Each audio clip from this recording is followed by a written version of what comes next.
Greetings, sports fans. We are the Sports Kings from Queens. I'm Gino, here with Kevin, here with Darren. Today's Wednesday, June 11th. This is episode 175. Please catch us wherever you get your podcast. Like, subscribe, follow us on Facebook, follow us on YouTube, follow us on Instagram. Give us a look, join our pages. Send us a comment. We'll get back to you. Darren likes responding to everybody. Give him a comment. Tonight we go around the world of sports. Seems like we got a lot going on, but not a lot going on. But we're going to go around the world of sports. We'll start it off with the results from Belmont in Saratoga. The 157th Belmont Stakes went off this past Saturday. Sovereignty takes the crown, beats journalism. Baeza comes in third. The win ticket paid $7, Kev. The $2 exacta paid $13. The $1 trifecta, Kevin paid $13.80. I cashed both of those. $26. And the $1 super, if you had Rodriguez fourth, paid $40.50. Darren, let's talk about the Belmont. You know, the funniest thing was it rained all day, but I don't think that the track was bad. I thought it ran really well. If you want to put it in perspective, this was the fourth fastest time ever run, 10 furlongs at Saratoga. And it was the Arrogant, obviously, is the only one to break 2 minutes. I know me and Kev will talk about this old course shit. Sorry, G. 159.6 back in 91. But this is the fourth fastest time ever. That's how well Sovereignty ran. So, and to be honest, watching these races and Sovereignty, was the best horse in the race. There was no doubt about it. Journalism ran a good race. But I think, Alvarado is a little bit better than Rispoli. It just seems like he follows. When Rispoli makes the move, Alvarado makes the move. And then he knows he has more kick, and that's what happened. And it was a great race. And now we look forward to the Travers. And I'm curious to see if they make a jockey change on journalism, because he's been outridden twice now. And unless they just don't think that he's as good a horse. And by the timing, by the 2 minutes and 6.69, fourth fastest ever at Saratoga for 1.25 miles. He may not just be a good enough horse to beat Sovereignty, because Sovereignty seems to only be getting better. Kev, thoughts? Yeah, I mean, it played out just like you called it last week, Darren. There was absolutely no surprises. Rodriguez and Crudo went out. Sovereignty and Journalism were stalking pretty well. Baeza sat in sixth. They got to the stretch. You had Journalism get to the lead. Sovereignty got second. Like you said, Alvarado did a good job of following Journalism to make sure he didn't let him pull away, didn't let him make the move alone. Rodriguez fell back to third, Baeza to fourth. And as the stretch came down, Baeza, tried. He just didn't have enough kick to pass the other two. The other two were just far superior to Baeza, as it turned out. Sovereignty pulled away to win by 3. The other 4 horses, once Crudo dropped out, the other 3 horses or 4 horses, just never had any sort of interest in hitting the board at all, and it was very much deformed. So when you saw those payouts, Gino, you mentioned the dollar amount, but it's the 3 favorites in some order. Yeah, no, that's exactly what it is. I mean, you can't do anything about the payout. You're a little low, G. Can't do anything about the payout when you have that. So a little higher. Gino has a new microphone, everybody. Yep. And because of this new microphone, Gino's having a hard time being heard. But as you were saying, Darren, I'm really hoping these 2 horses have a chance to now go back, take a little time off, and prepare to meet up in the Travers. I'd love to see these 2 hook up again in the Travers, where they're both going to be hopefully on the same rest, where there's not going to be excuses for that, where you've got a 10-horse field, not a 20-horse field, the Derby, so trips shouldn't be a factor either. I want to see these 2, and for the better of horse racing, I would love to see Sovereignty win and really set up just what could be a really, really great Breeders' Cup Classic. I agree with you. Yeah, the one thing that I was going to say, same thing as you, is that you could come up with a reason for Journalism missing on the Derby, and you come up for a reason for him missing here, because he ran 3 races in 5 weeks while Sovereignty took the layoff. At the same time, it's very hard to argue with how great Sovereignty is. Don't get me wrong. Yeah. And again, when you come out with 4th fastest time at Saratoga ever in 1.25 miles, that's the Travers Stakes distance. I mean, so you're talking about great horses. Yep. I mean, every single time. And the second fastest since 91 when Arrogant did it. I mean, so the other two times were, Secretariat and I forget who the other horse was. Might have been War Admiral. I'm not 100% sure. And it's only those two? It's just a couple of two terrible horses. I think they were the two. I could be wrong, but I'm pretty sure they were. And, you want to see them on equal rest. I do think that they might have to change jockeys on journalism just because I think Alvarado's got Rispoli figured out, and you might want to mix it up and mix up the way the move is made. But that's it. I mean, right now, listen, they made it as good as you can have the Belmont where there was no chance of the Triple Crown. Yeah. That was as good as you could get. Two best horses. They ran the same exact order as they ran in the Derby, first, second, and third. A lot of symmetry. We'll see what happens, and hopefully we get a good Travers, and really hope we get a good Classic. Yep. Okay. G, are you there? I'm here. Can you hear me? Yeah, I can hear you now, but I couldn't. You weren't moving for a sec. You were frozen for a second there. All right, so on we go from the Belmont. We'll move over to the playoffs. So the NBA is playing Game 3 as we speak. Series is tied 1-1. OKC at this moment is up 34-30 in the second. Kev? These schedules are just brutal. They're brutal. I mean, they played Game 1 last Thursday. They're in OKC. You need 2 days of rest to play Sunday, and then 2 days of travel all the way from OKC to Indiana, which is a grueling trip. I know that. You got to go all the way north a couple of hours. And 2 more days of rest. They've got only 1 day of rest between games 3 and 4, and then 2 days off in between the rest of the series. I mean, it's just so stretched out. It's just impossible to get into this NBA Finals. And I think it also leads into the NHL Finals. I think the NBA, because of the TV rights and because of the TV money, the NBA dictates the schedule they want. And the NHL has to follow suit because the NHL does not want to put a Stanley Cup final up against the NBA final game. So the NHL playoffs drag out too. Yeah. I mean, Thursday, Sunday, Wednesday for 3 games is just crazy stuff. I mean, come on. Most of us don't have much of an interest in any of the teams. When you give us this kind of separation, it just makes it 10 times worse.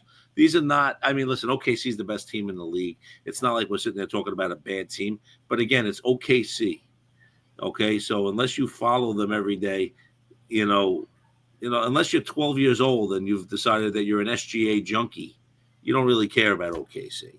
Yep. And Indiana, I don't know if there's a superstar. I mean, do you think there's a bunch of kids who are going to walk around with Halliburton jerseys next year? Maybe. I can't imagine it, though. So, I mean, this is not an exciting enough series for this kind of crap to happen. No, the NBA sucks. Indiana with Siakam and Halliburton and a few others are real good, solid players, but there's no superstar. They're much more of a team. OKC's got, like you said, the superstar potential with SGA, who's one of the young, real stars. He's always in contention the last couple of years for the scoring title, and if you want to get into the games themselves, Game 1, OKC led by 12 at the half, led by 9 after 3, actually extended out to 15 with 9:42 left. And then Indiana did what they've done a few times this playoffs. They made the comeback. And much like Game 1 against the Knicks, Halliburton hit the game winner with 0.3 left, and they steal the 111-110 win in OKC in Game 1. The difference was Game 2, Sunday night. If you could sit through this whole game, you're a better NBA basketball fan than I am. Kev, you're the biggest one of the three of us. So OKC led by 6 after 1. They used a 33-21 second quarter, go up 18, and never got close. I mean, it was just a blowout the whole way through. Never threatened. SGA had 34. And, that was it. It was, 1-1, and now they're back to Indiana for games 3 and 4. And, like I said, if you could sit through this, all the more power to you. Yeah, it's just it's not riveting right now. And because there's no rhythm to the playoff, to the series at all, it makes it that much harder. Yeah. You just don't feel like there's any kind of rhythm right now to watch these games. They're not, again, they're not household teams. They're not teams that you can't wait to watch. And you don't see that. I mean, OKC plays defense, don't get me wrong, but I just feel like the series lacks intensity. Listen, if it goes to a game 7, maybe there's something exciting that happens here. We all picked it to be a really quick series. Me and Gino both predicted 4. I think you had 5, Kev. Had 5. I said the only one that they might lose is game 1. They lost game 1. Let's see if I'm right. I don't think so because I'm usually not, but let's see what happens.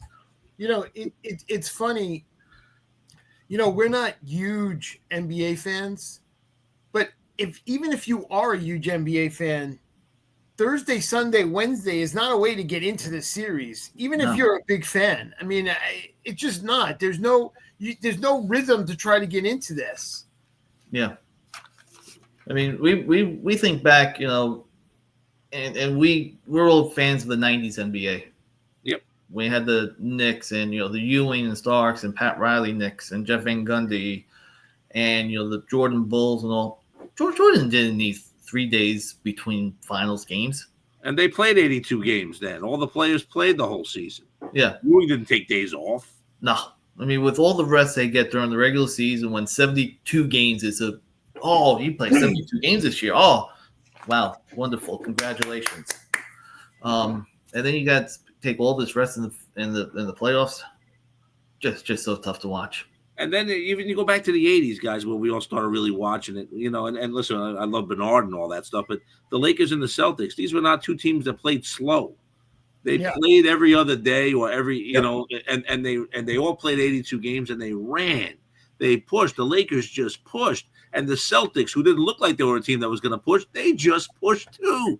And the series would just be grueling when you watch those 2 teams play. And you know what? Even if there was a day off in between every game, at least then there would be a little momentum building. Yep. It would be game 4 tonight. It would literally be game 4 tonight. Right, but Thursday, Saturday, Monday, Wednesday. You started last Thursday. You'd have Thursday, off day Friday, you play Saturday. Off day Sunday, you play Monday. And all of a sudden you're building a little bit, but you're basically gone 6 days and they're finally getting to the 3rd game. I mean, it's horrible. It's horrible to watch too. I got home last night saying, okay, I'm going to put on whatever the final game is for a little bit. There was none. I just did not remember. Yeah. They had nothing on Tuesday. Nothing. Yeah. To watch. The college baseball stuff was over, which I was kind of occupying a little bit of time with. Golf isn't started yet. Baseball, listen, we're going to get into that. Fine, great. But there was nothing else to just see what was going on. It wasn't like I was going to watch it as the primary. Going to have the Yankees and the Mets up, but it was more of the what the hell are we doing here type of thing. And Darren, not only that, but neither NBA nor NHL was on last night. Yeah, that's what I mean. Neither one. I was going to try to watch either final. I couldn't. That was what frustrated me. I got back. I drove back from AC, dropped my father off. I was a little tired. I was like, I'm just going to sit in front of the TV for a little bit. Nothing. Absolutely nothing. All right. Well, right now it's 36-36 with about 8.5 minutes left in the second. Let's move over to the NHL. One second. Good. What are the Knicks doing? They're asking every coach. They've been rejected by Donovan and the Bulls. They've been rejected by Kidd and the Mavs, even though there's some rumors that might just be negotiating for a first rounder. They didn't get permission to speak to Udoka. Well, I mean, listen, Kev, you and I were both pretty vehement about thinking that we had to make a move.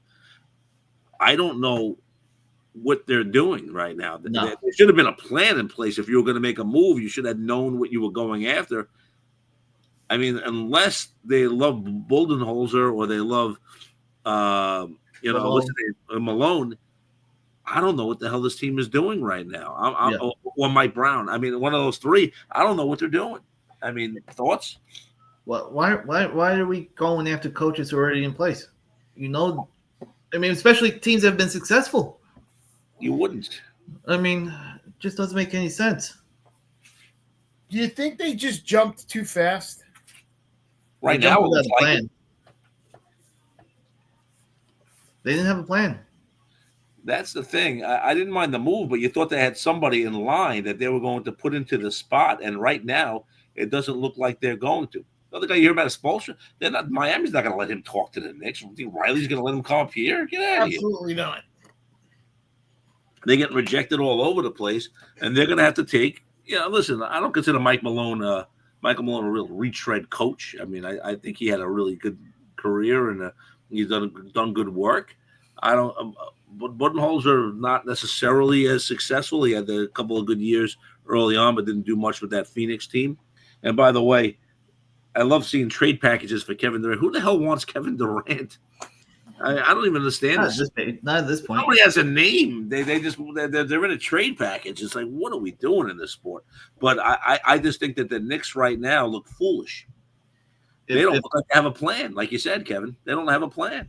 Yeah. Doesn't look like it right now. Such a bad look. I mean, and the fact that this is coming out that they're being rejected by these teams to even talk to their coaches is just a bad look for them. I mean, it's embarrassing look. And like you said, for the trade proposals, if Giannis winds up asking for a trade, he's the guy you go after, not Durant. Durant's 37 years old. And no, he's not going to do anything for you at this stage of his career, in my opinion. No. But yeah, so I mean, I just wanted to ask you guys about that because I think it's right now the Knicks look a little foolish. Sorry, G. No, it's good. It's a good point. We'll move over to the NHL. So Florida has a 2-1 lead over Edmonton. Game 1, Edmonton won in overtime. Game 2, Florida won in double overtime.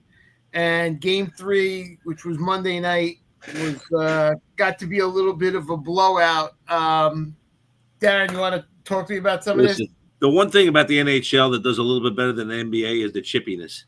So they start hating each other. So they start hitting each other. They start fighting. 10-minute misconducts toward the end of that game. There was a lot of bad blood by the late in the second period, I'd say. 140 penalty minutes in Game 3. It was crazy. Kev? And you bring up the chippiness. I mean, especially from Florida's perspective, when you've got Marchand, who's just I don't think anybody like and Bennett. And these are 3 of the chippiest guys in the league. It's not like Edmonton was the quiet boys either, by the way. Bennett was the second one on my list. Kachuk, we like Kachuk for the American. But he's still Team chippy USA as hell, though. But, you've got 3 very chippy players who excel. I mean, Bennett and Marchand have 4 goals each in the playoffs. Yeah. I think they've gotten by Game 3, especially late second period, they gotten under Edmonton's skin. And they're living rent-free in their minds right now, living rent-free up there. Yep. But at least it keeps even though the game was a blowout, because there was a chance of an explosion like there was, you stick around a little bit. You want to see if there's a fight. It's one of those things about hockey that makes it a little bit intriguing. Listen, Skinner got pulled. Do I think all the goals were Skinner's fault? No, there was a lot of really good goals on him. We're going to see. I mean, Edmonton has to bounce back in Game 4. I don't think that listen, they fell behind 3-0 last year, brought it back to 7. So you can't put anything by them. But McDavid got knocked out for a little while in game. Yeah. Also, he got hurt. He came back. Draisaitl, hasn't been as big a factor as you expect in the series so far. And the loss of Hyman seems to be a real issue because it's just another forward that can put the puck in the net. But these are 2 evenly matched teams. It's kind of a fun series to watch. Even though I don't care about either, I actually hate one and I dislike the other. There's no hatred toward Florida. I just don't like them. And listen, it's a stupid thing I'm going to say, but Kachuk and Bennett both started with the Flames, so I've been rooting for these guys for years. I mean, those are my guys. Bennett was a first-round pick for us. Kachuk was a first-round pick for us. We decided that they weren't good enough. Well, Kachuk decided to leave. We traded Bennett.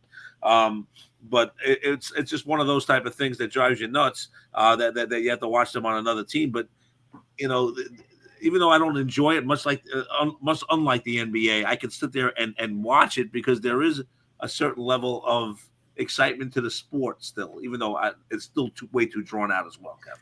I want to just back up one thing. Game 2, I was watching a lot of the third period, and when Edmonton came back and scored with 17 seconds left, Corey Perry, that was great. It was like, and this is where the NHL excels on television because the last 2 minutes of the third period were just some great hockey to watch. Let me tell you. They score with 17 seconds. They go to overtime. They go through a whole overtime. Nobody scores, and it takes into the second overtime before Florida gets the game winner.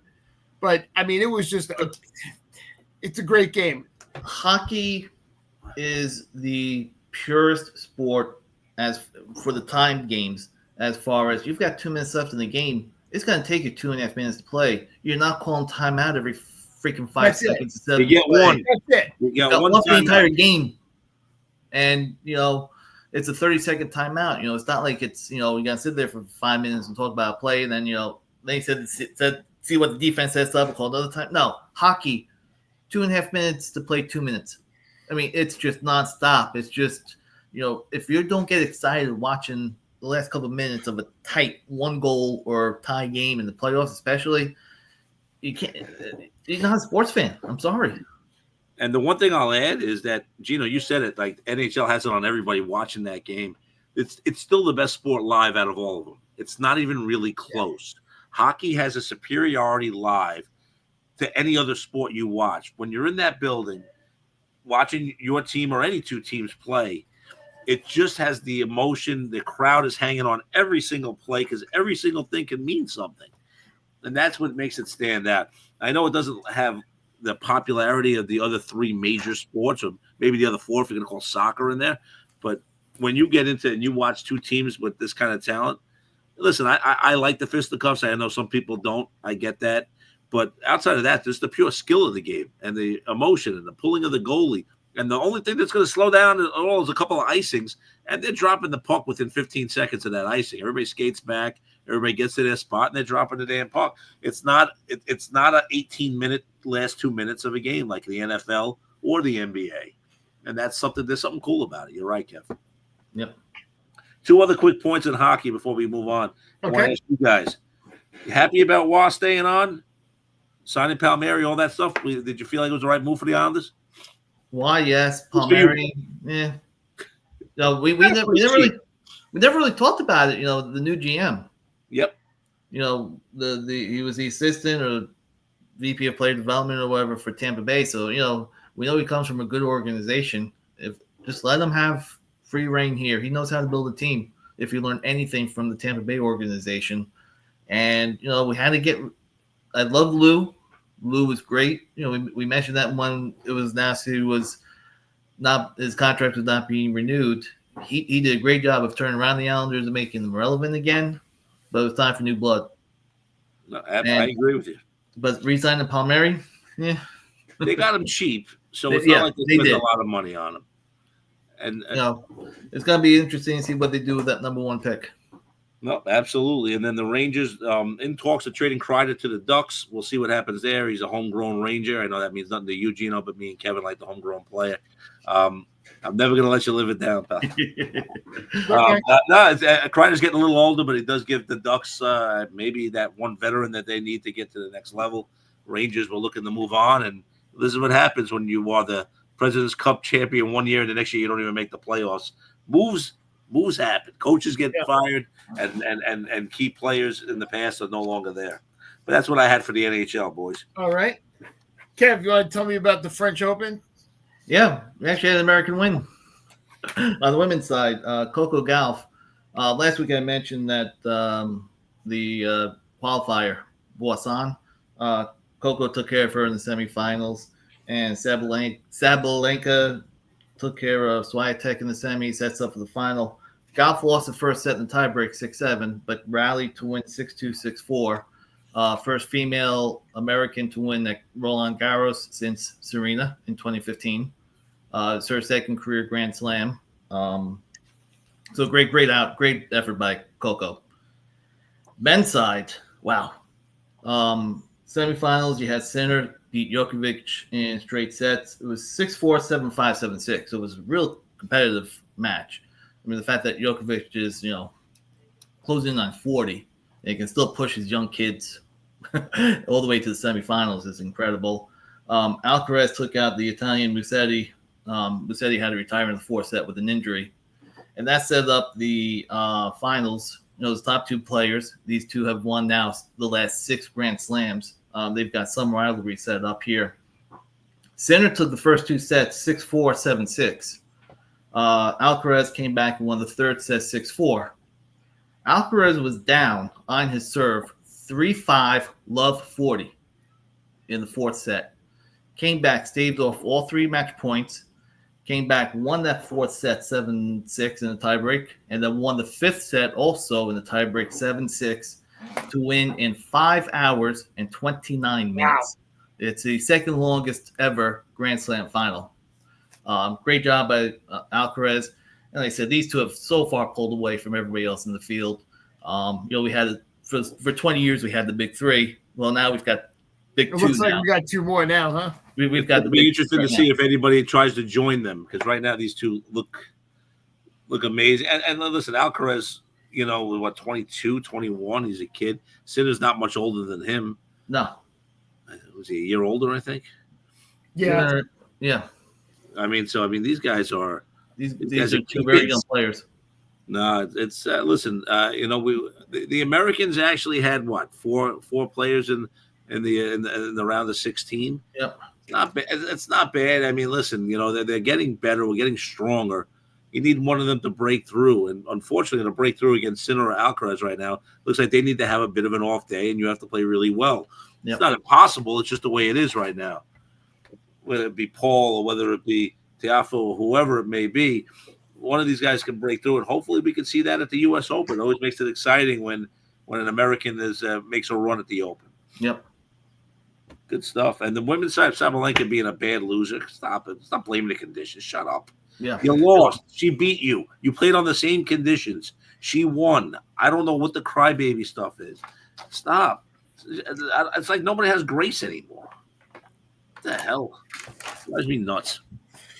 All right. We'll move over to baseball. So the Yankees, Mets look like they're both going to win tonight. Yankees will be at 41-25. Mets at 44-24. Mets have a 5-game lead. Kev? Yeah, about 5 Mets. About 5 minutes ago. If you happen to watch our video feed on YouTube, I was laughing. I heard my daughter clapping in the background. I mean, talk about a Met fan. She was clapping all excited because she actually saw a complete game by a starter. She was all pumped. Peterson threw the shutout tonight against Washington. Mets are playing real well. You look at last week. 7-game road trip, 4 against the Dodgers. They split that 2-2, which you would have signed up for. Had a chance to win all 4 games. They should have swept that series, Kevin. Yeah, should have swept it. I'm not trying to be mean about the Mets. They're playing great, but they had every opportunity to sweep that series. Yep. The good news is they did win the season series 4-3. So if there is a tie break, that gives them home field against the Dodgers in the playoffs. Then they go into Colorado, no letdown. Tough game Friday night. They pulled that one out and then just buried the Rockies Saturday and Sunday. And then come home last night, Tuesday night, they get the late rally, and then McNeil gets the RBI single, first pitch in the bottom of the 10th. And then tonight, 5-0. I mean, look, Alonso's red hot, 20 RBIs in 10 games, which is tied the Mets record. He had a couple of home runs the other day in Colorado to move him past David Wright for second all time. He's 10 away from breaking Strawberry's record. Soto is really starting to get hot now. He's got 5 home runs in the last week. Nimmo and McNeil are both hitting well. Nimmo's played real well, or hit real well since moving up a lot in the 2-hole, hitting ahead of Soto. And Lindor, the big question is going to be, is he going to make his first All-Star game since 2019? It's hard to believe. I mean, he gets off to the slow starts, but he's been top 10 MVP 3 times as a Met, and has not made the All-Star game since 2019.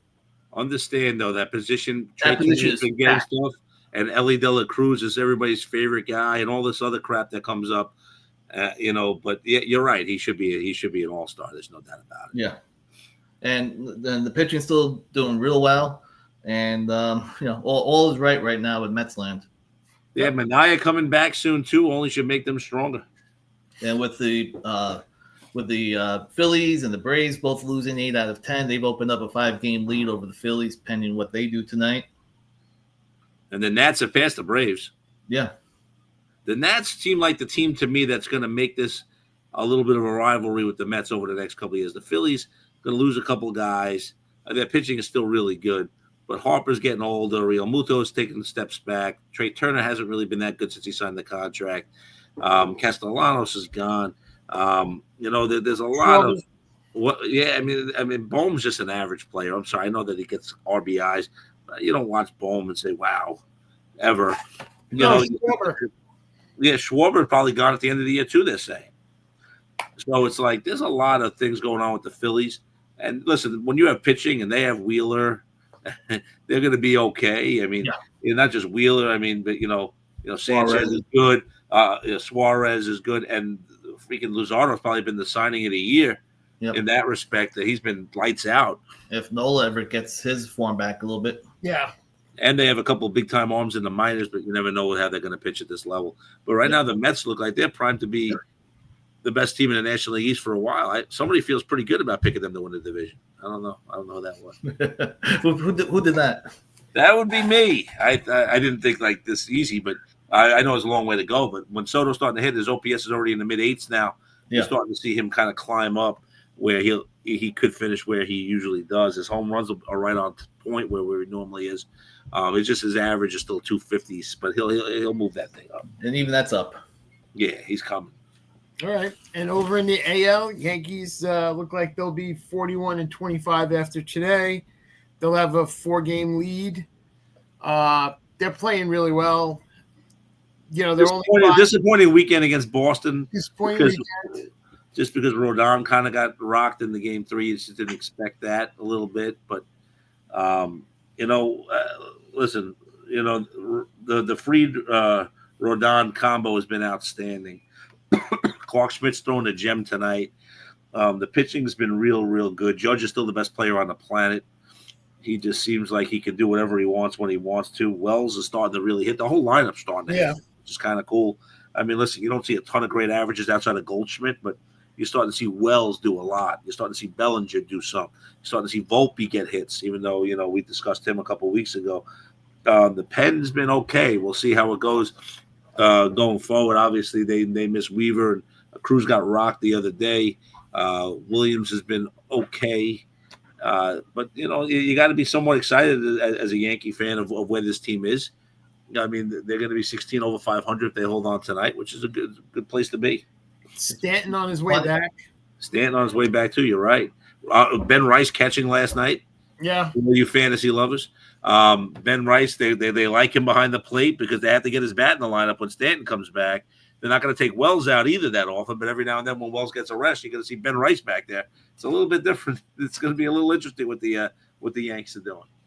It's going to be interesting. We're going to have the same discussion we had. I don't think it was last year's trade deadline. It was 2 years ago, I think. Who's going to go out there and make the move for David Bednar? He's pitched real well since coming back after the early demotion. Yeah. No, absolutely. He's been lights out kind of. Red Sox had called up Roman Anthony this week. Got his first hit. I got a quick note about Roman Anthony. His brother's name is Anthony. Now I do. And his father's name is Anthony. And his grandfather's name is Anthony. Wow. Very, very very original with the names. He also hit a 497-foot home run grand slam last week before he got called up. He looks like he's going to be a beast. One of the interesting things with the Red Sox, the fact that Duran is on the trade block kind of surprises me at 27. But I guess they just feel so good about the talent that they're bringing up that they want to see what they can do. But wow, I mean, I know you're liking the way Nimmo's hitting, but I'm sure you'd love to see Duran patrolling center field. He can play center. There you go. I think you'd love to see him patrolling center field for you. When you read online and you start hearing, the best team upgrade in center field, Taylor's nice, McNeil's been playing out there a little bit, and the name you keep hearing is Luis Robert. Yep. Or Luis Robert, as I prefer. Yep. Guy hasn't hit in 3 years. I know. He's hitting 170. He hits for power and he can steal a base, but the fact is he doesn't hit 200. Well, this is an aberration. He's usually over 200, but he's not hitting over 240. Not much over 200. Yeah, he's not hitting over 240. I mean, he's not the answer, I don't think. I mean, there's a lot of rumor that the Mets will be in the Grom sweepstakes. Do you want him back? Sure. You'd be fool not to. I'm just asking you. There's Yeah. a lot of Met fans were a little down on him with not wanting to pitch in big spots and being injured too much. That's the only reason why I ask. He's healthy. I mean, the only thing you've got to watch for this year is, he's been out so much the last couple of years. He's already made 12 starts, which I think is probably more than he's made in the last 4 years. No I may be stretching numbers there, and you just worry about him wearing down in the second half because he doesn't have the innings over the last few years. But if he can, if he bring in DeGrom, then you guarantee the 6-man rotation. No, I agree. And Benaya coming back as well. You got a lot going on there. Yep. Go ahead, Kev. I'm sorry. I was gonna say with Senga and Peterson, that now you've got a nice deep rotation. And then if you fill in and get the spot starts from your 5th and 6th guys, and really make sure, these guys who don't have a lot of innings under their belts. Senga threw 10 innings last year combined regular season playoffs.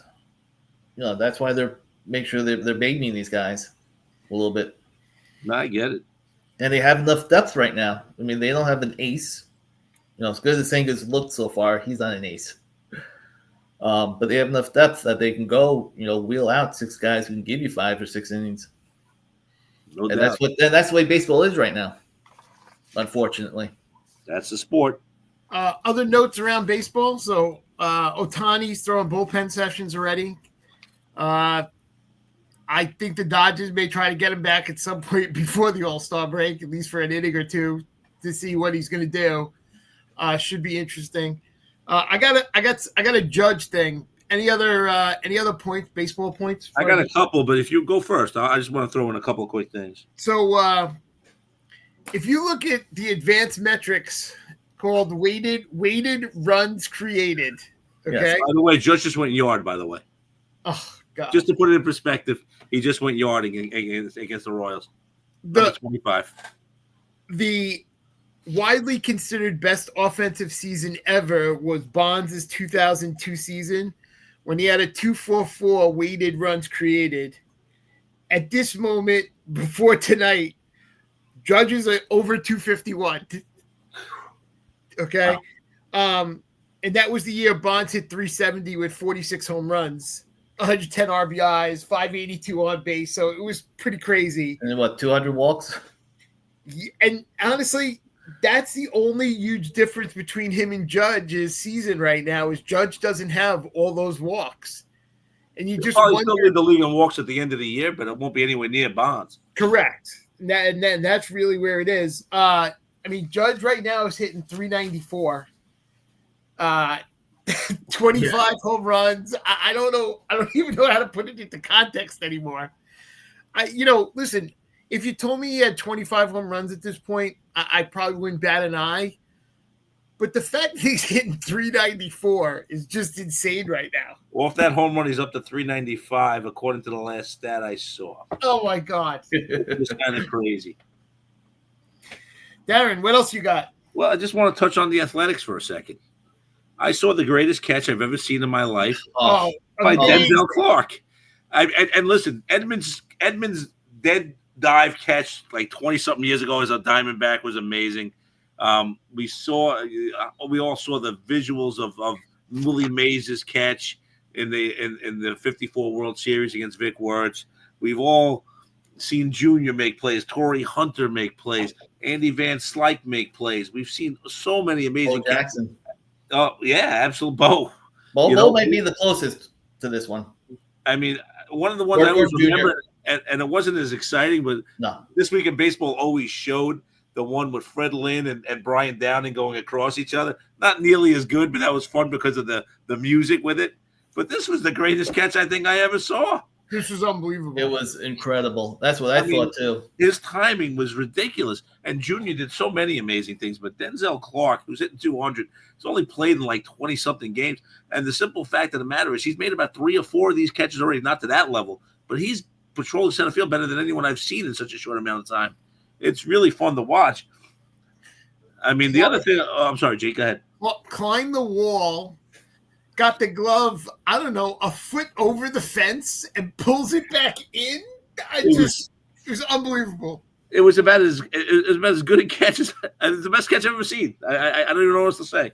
The other thing on that team, just to point out, Jacob Wilson, 366, 8 homers, 38 ribbies, 922 OPS. Who the hell is Jacob Wilson? He's second in the league in hitting. It's funny. This team offensively has talent. Brent Rooker's hitting. He had 2 homers again today. Lawrence Butler leads the league in doubles. Soderstrom's got 14 home runs. Kurt's sitting there. I mean, they've got a Langoliers, a catcher, is pretty solid. They have a lot of offensive talent. Now we're going to see if they can ever get pitching. But wow. But I really want to talk about this team, mostly about Denzel Clark, because I just thought that was amazing. Anyway. He's hitting 366 and yet 29 points behind Judge. I know. It's ridiculous. It's freaking ridiculous. All right. Any other baseball points? So you mentioned Jacob Wilson. I mean, just to show you how long he's been around, the other day, Charlie Morton made a start. His teammate, he's with he's with Baltimore. His teammate, of course, is Jackson Holliday, and he was going up against the A's with Jacob Wilson. Back in 2009, when he was a rookie, he was teammates with Matt Holliday and was facing off against Jack Wilson. To be teammate and opponent of fathers, and that was son 17 years later. Charlie Morton's been around for a long time. How old is Charlie Morton anyway? 82. And he's not pitching well right now either. I know. In Baltimore. Now we get into this again, but the other one you mentioned was Shohei. With him coming back pitching wise, the Dodgers are not playing all that great, and a lot of it is their starting pitching injuries. But do you realize Shohei Ohtani's got 23 home runs and 39 RBIs? Yeah. 17 solo shots. I know advanced stats show that, he's hitting leadoff, he's maximizing his at-bats. Wouldn't you be better having Betts and Freeman ahead of him, getting on base, and letting Ohtani hit 3-run home runs and solo shots? Even if you put him second and put him behind Betts, even if you just did that, I think it would be enough. I agree with you on that. And that is the new preferred spot in the order, is the number 2 hole for your best hitter. Yeah. He's being wasted as a leadoff guy. I agree with you. I mean, I know we're old school. 39 RBIs. Wow. It's just not impressive in that respect. He's not getting the RBIs. Yeah. One last little congratulations in baseball. For the first time since 2014, the Cincinnati Reds take home the Ohio Cup. They beat the Guardians 5-1 in the season series. That's how long it's been that the Guardians have owned the Reds. 2014, by the way. So I just figured I'd share that little excitement there. Wow. All right. I got a little college baseball too, if you don't mind. I'll jump into that real quick before we do it. College World Series starts up this weekend, okay? So we get Arizona versus Coastal Carolina, Big 12 versus the Sun Belt.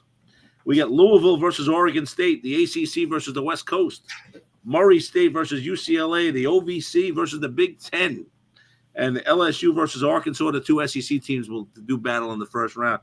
Now, the interesting thing about it is the SEC has the most teams. They got 2. Everybody else has 1. But if the Pac-12 was still around, they'd have 3. Oregon State, Arizona, and UCLA would all be in this series. Couple of disappointing losses from teams like North Carolina, Duke. I actually had Murray State plus 2.5 runs.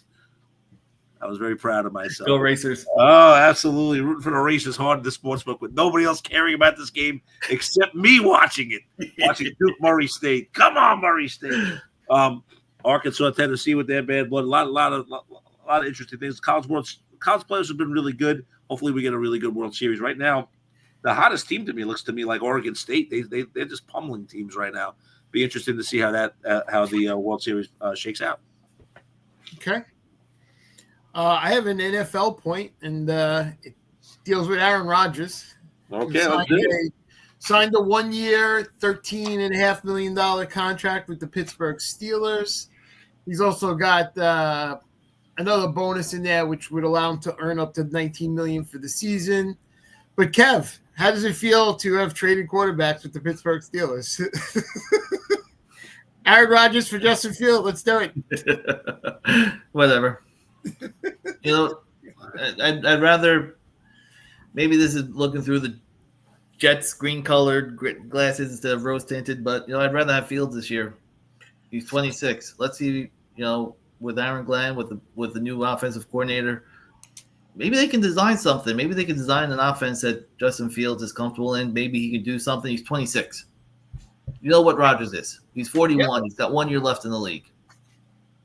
If Fields bombs out anyway, it's fine, because then you're going to be in contention for one of those high draft picks and one of the quarterbacks next year.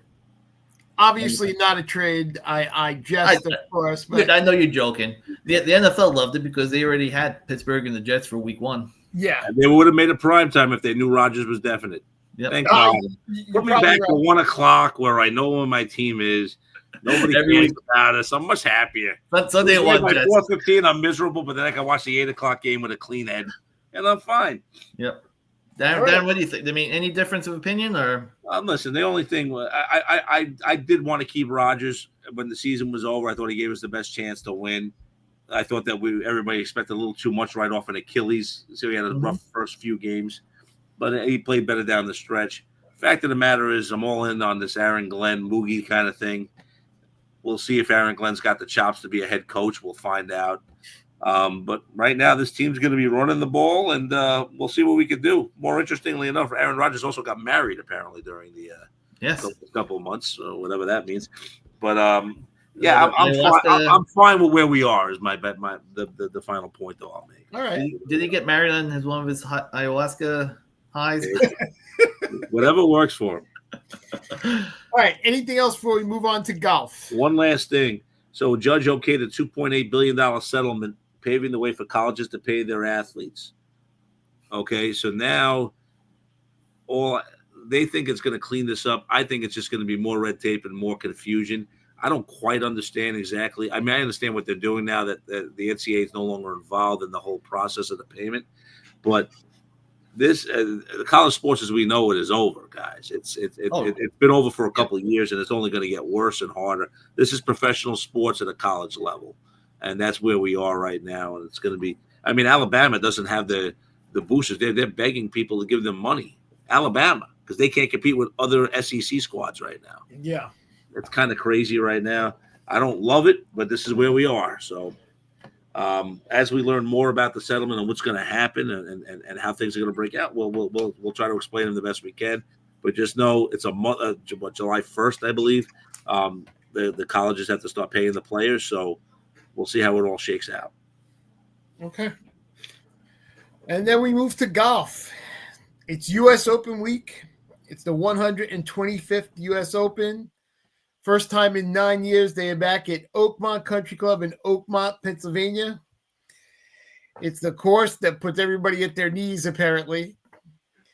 Scotty Scheffler going in with overwhelming odds. I wonder why.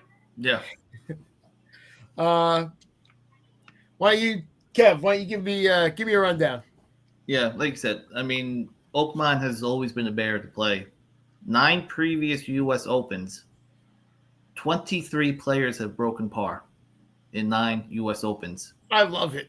The best winning score is 5 under. Love it. This is not the Greater Hartford Open at 30 under par.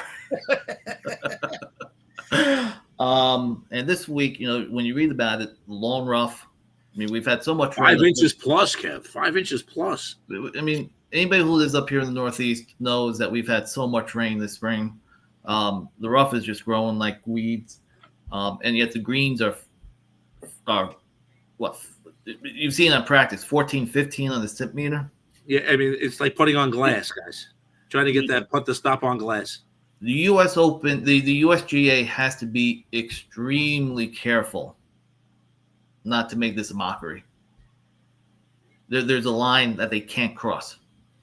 They can't have players go out there and have a winning score at 10 over par. You want it to be around even par. You want to make sure that if a guy hits a wedge, or an 8-iron into the green and hits a beautiful shot, that it stays on the green. That's the big key. You can't be making it so unfair that it rolls off, and that's a fine line that the USGA is going to have to be extremely careful of this week, I think. Well, we're going to find out Thursday, Kev, if they're going to have to fix pin placements. If Thursday becomes a really bad day all around, you'll see pin placements that are going to be in easier spots Friday and Saturday. They may not make it easy on Sunday, but they will see what happens on Thursday and adjust pin placements. Not that always helps, but it'll help some. Yeah, I mean, remember Pinehurst a couple of years ago with the turtle shell. It's brutal. Greens, and he hit a chip shot barely on the green, and it's rolling all the way across and off the other side. I mean, you can't get unfair like that.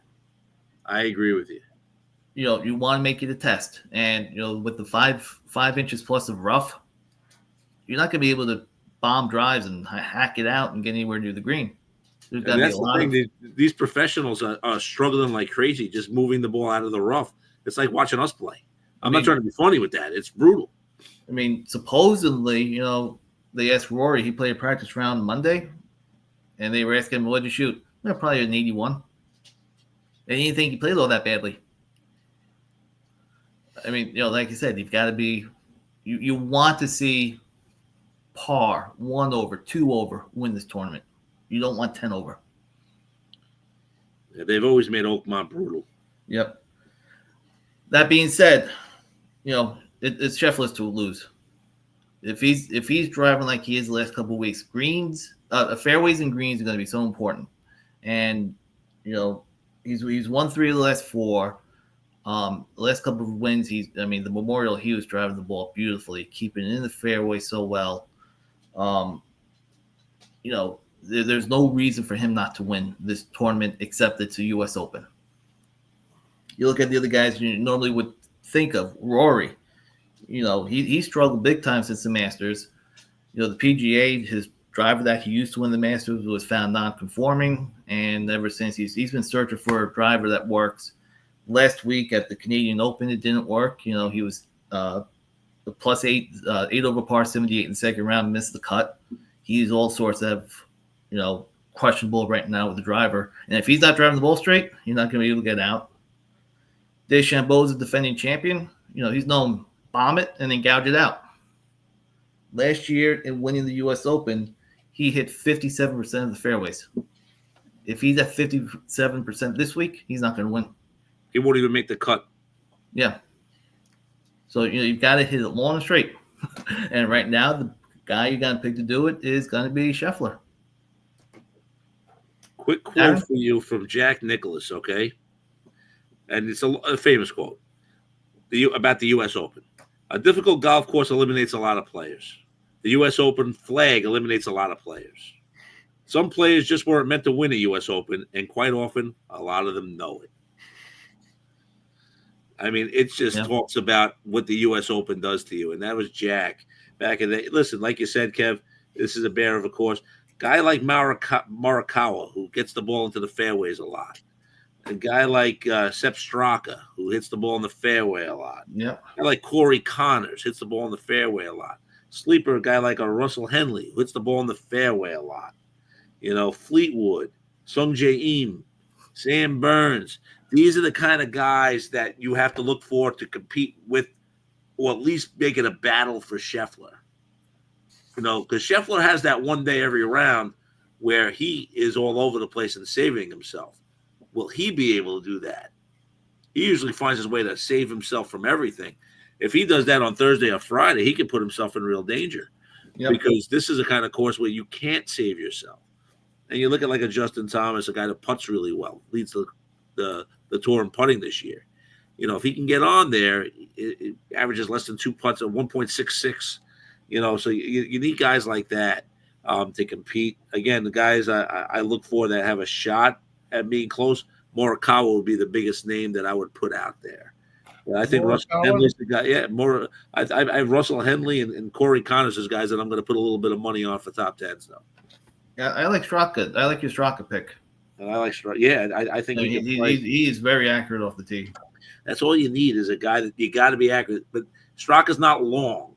But if he can be accurate, That'll be the key. And this whole course is length and accuracy. And we talked about it a couple of weeks ago, 290-yard par 3. Come on. Yeah. I mean, who the hell? You're going to be putting out driver on a par 3. Listen, I mean, you and I, 3 of us are playing that. We're trying to get on in 2.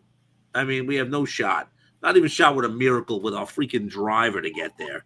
And these guys are going out there, having to play a 290-yard par 3. I know they want to make it challenging, but like you said, I want to see this. I want to see this Pebble Beach challenging. I want to see -3, -4, 5 or 6 guys in red numbers. A lot of people hovering around par. That's what I want to see. I hope we don't see. I want it to be hard like Gino does, but I don't want to see the winner with a +6. Yeah. All right. So I got some bets. You know how I like to do this. I like to pick guys to finish in the top 10. Yep. I like to throw them together, do a little parlay with 2 guys. So DeChambeau and Fleetwood would pay +512. So I'm kind of on that one. That's my guy, Fleetwood. Top 10, Sepp Straka and Koepka, +2560. Okay, that's one of the long ones. Wow. I got a top 10 with 3 golfers, DeChambeau, Fleetwood, and Scotty Scheffler. Threw him in there at +686. So I'm kind of liking that. You go from +520 to +680. Yeah, Wow, that's all it is. I mean that's amazing. That's how favored Scotty is. Wow, it's not. And then I figured the only way I can really bet on Scheffler is something like that. But you can bet them to be in the top 5. So now we're getting a little bit more. We're getting very hard now. So I figured let's take the 2 favorites off the board and put them in a top 5 bet. So Scheffler and DeChambeau to both finish in the top 5 +308. So I'm kind of liking that right now. I figure I can get positive odds. I'm figuring Scheffler will be in the top 5. So if I can get DeChambeau in there, it's +308. So those are the 4 bets that I actually like. Long shots, finished in the top 10. Keegan Bradley at +475. I'm kind of liking that. And Cameron Young at +800. If you're going long shots. You guys like anybody else to long shot to finish in the top 10? Well, I gave you my guy. I like Russell Henley. He's +360, I think, last I saw. Yep. He's kind of a shot, I guess. Sam Burns +400. Aaron Rai from the Great Britain +550 is a guy I look at a little bit too. And Sung Jae Im at +600 would be the other guy I throw in there. Okay. Kev, anybody? I think we've hit them all. Okay. Olberg. We're waiting for him to make a run here and win one of these. He's 22-1 to win the whole thing, by the way. Wow.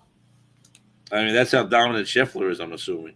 Yeah. There's only 4 golfers that are under 20-1 to win. Scheffler, DeChambeau, John Rahm, and Rory. Those are the only 4 that are under 20-1. Yeah, Olberg's 5th. I think he's 22-1. Yeah, he is. Yeah, him and Xander Schauffele are both 22-1 at this point. So okay, if Scheffler doesn't win it, Kev, who wins it?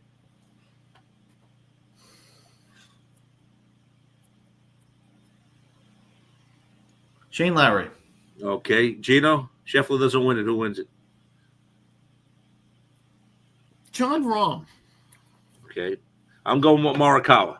So let's see who finishes higher out of Rahm, Morikawa, and Shane Lowry. You sure you want that to be your pick, Kev? Yeah.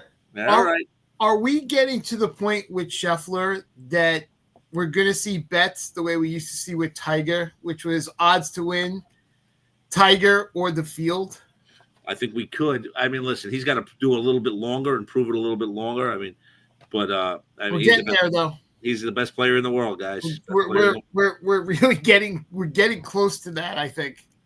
No doubt about it. No doubt about it. All right, that's all I got with golf. Anything else, Kev? Nope. No women's sport that we missed, Kev. You sure? You want to talk Angel Reese? No. We are the Sports Kings from Queens. I'm Darren here with Kevin, here with Gino, talking about the wonderful, wild, the wacky world of sports. A wacky world where the NBA Finals will probably finish sometime in late June, early July. Please download the podcast anywhere you get a podcast, whether it be Apple Products, Spotify, whatever you like. Please like our stuff. If you don't like it anyway. And please share it, for crying out loud. Damn it, we want more followers. And without any further ado, may your sports be with you.